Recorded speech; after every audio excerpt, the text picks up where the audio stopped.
has come to our family. I'm Reginald Gickington, and you can call me Reggie, and today we'll be continuing our painting journey through the miniatures of the Darkest Dungeon board game by Mythic Games. In today's video, we'll be doing a quick and simple one, the Gargoyle. He's going to be a quick tutorial since the Gargoyles are so simple, but that's because I'm going to be launching another tutorial series in the near future, so be sure to keep your eyes out for that.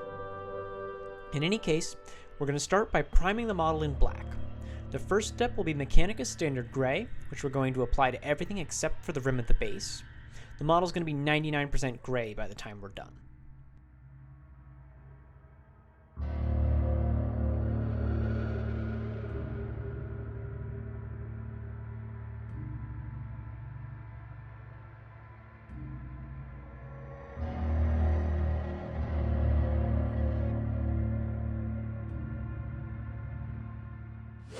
Next comes a black wash, which gets applied all over the gray.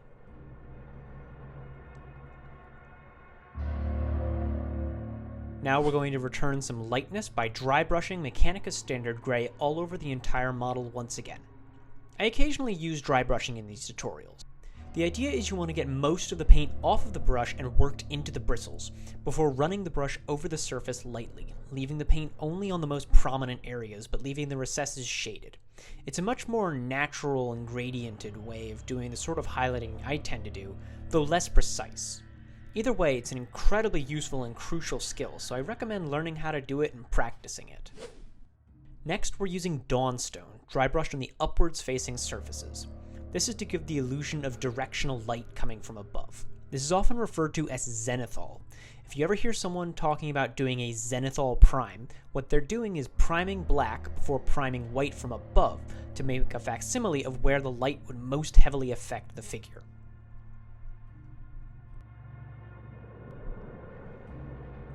Next up is Mephiston Red, applied to the eye and as a rim around the eye socket. Be precise while doing this so as to leave a black barrier between the eye and the eye socket around it.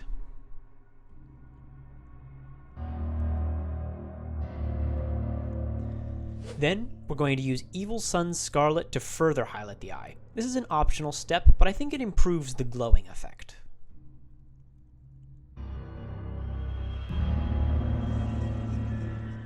Now all that's left is Black Templar, used for the shadow lines in the base rim.